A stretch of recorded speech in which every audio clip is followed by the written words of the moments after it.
Hello friends, I welcome you in lecture number 50 on Laplace transform. In this lecture we will discuss this question which was asked in GTU Summer 2019 exam.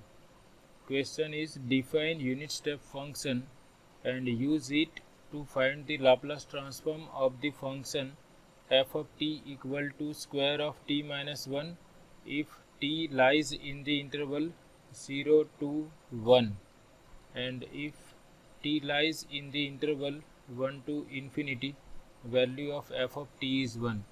So this function is discontinuous at t equal to 1, and in lecture number 49 we have explained how to obtain Laplace transform of this type of functions using unit step function.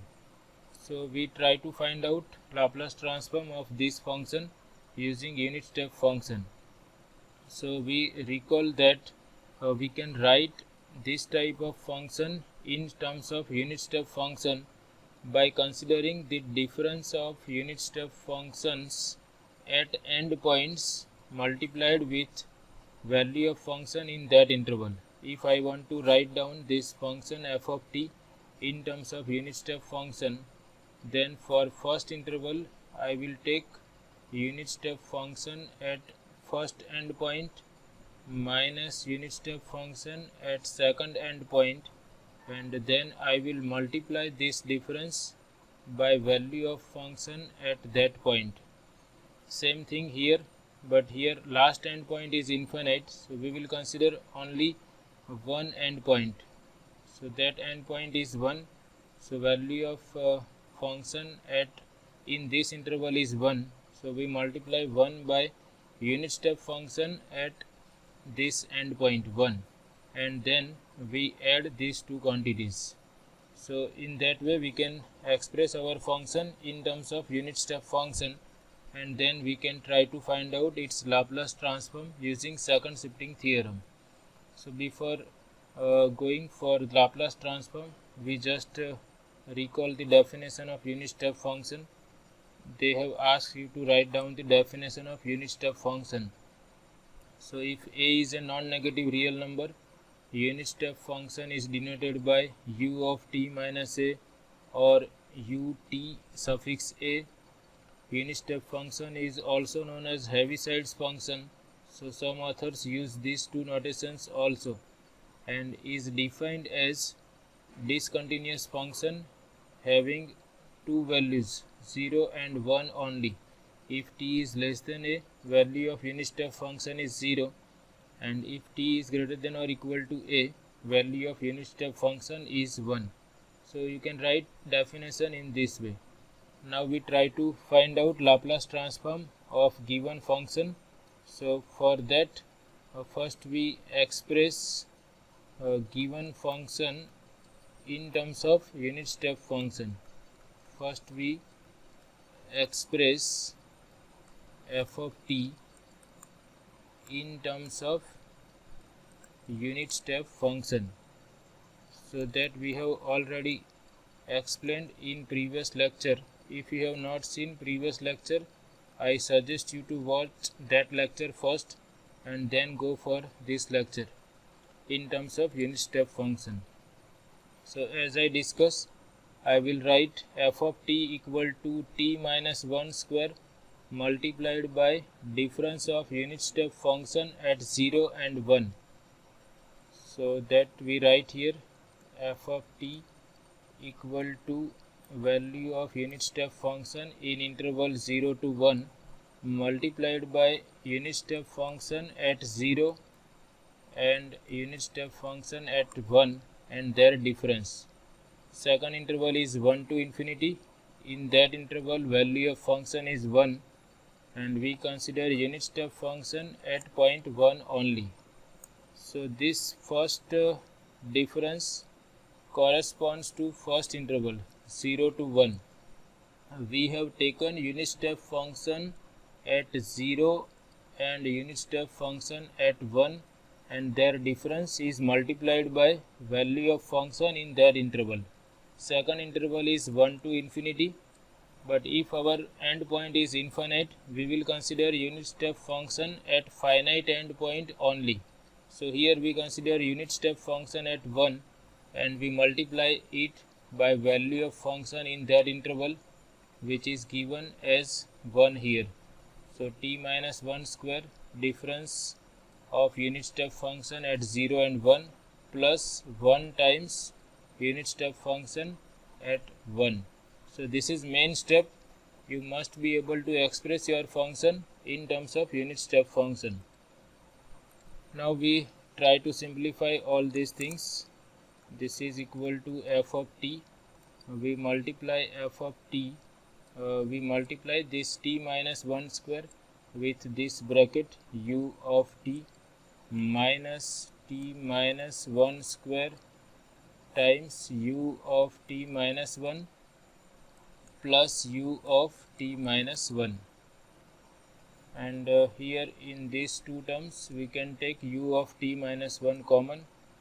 First we keep this as it is, t minus 1 square u of t plus, here we consider, here if we take u of t minus 1, 1 will be left, and here minus of t minus 1 square will be left, and this is multiplied by u of t minus 1.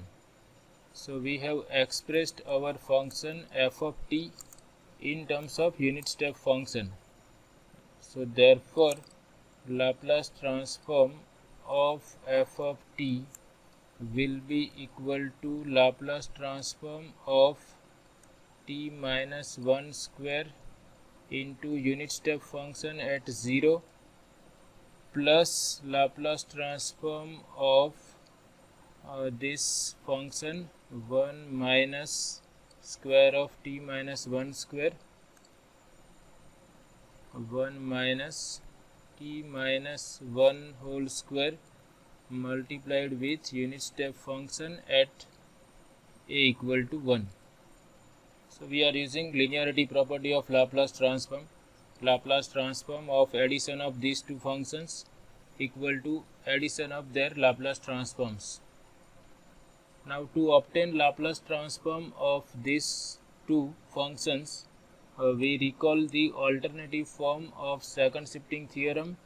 If you recall, we know that Laplace transform of f of t u of t minus a is given by e raised to minus as Laplace transform of f of t plus a. So in first part we can see value of a is 0.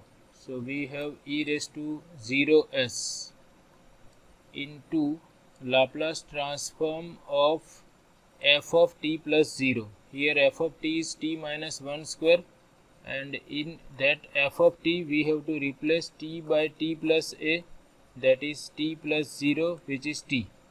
So this is as it is, Laplace transform of square of t minus 1, because we are having a equal to 0. So t plus a is t itself. So we will write Laplace transform of t minus 1 square. And in second part we can see, in second part value of a is 1. If we compare with this, value of a is 1. So here we put a equal to 1 and we have e raised to minus s into Laplace transform of f of t plus a. Value of a is 1. So we have t plus a equal to t plus 1. So in this function we have to replace t by t plus 1. So we replace t by t plus 1. Here we have 1 minus, here we replace t by t plus 1. So t plus 1 minus 1 and whole square, and this is in the bracket, or I can use this bracket also. So be careful. Here this is our f of t. If we compare with this f of t into u of t minus a, f of t is 1 minus square of t minus 1. So in f of t we have to replace t by t plus a. Value of a is 1. So we replace t by t plus 1 and we keep other terms as it is. So this becomes Laplace transform of 1 minus t is replaced by t plus 1 minus 1 whole square. Now this is e raised to 0s is 1. To obtain Laplace transform we have to expand this. It is t square minus 2t plus 1 plus e raised to minus s. We simplify this also. You can see here 1 will cancel out and we are left with Laplace transform of 1 minus square of t. Okay, so it is now simple. 1 is cancelled out. We are left with t square. And now we have ready-made formula. Laplace transform of t square is given by 2 factorial divided by s cube. If we recall this formula, Laplace transform of t raised to n is given by n factorial divided by s raised to n plus 1 if power is natural number. So using that formula we find that Laplace transform of t square is 2 factorial divided by s raised to 2 plus 1 which is 3 minus 2 times Laplace transform of t is 1 factorial which is 1 divided by s square. Laplace transform of 1 is 1 by s plus e raised to minus s. Laplace transform of 1 is 1 by s and Laplace transform of t square is 2 factorial divided by s cube. And value of 2 factorial is 2, so we write 2 divided by s cube minus 2 divided by s square plus 1 by s plus e raised to minus s times 1 by s minus 2 divided by s cube. Okay, so this is required Laplace transform using unit step function. So this is very easy. You just have to express your function in terms of unit step function and try to simplify. Here we have u of t minus 1 at 2 places. So first we have taken it common and we write our function in the form of second shifting theorem, and applying this alternative form of second shifting theorem we are able to find out Laplace transform. So this is all about this session. I hope you like it. Thank you very much.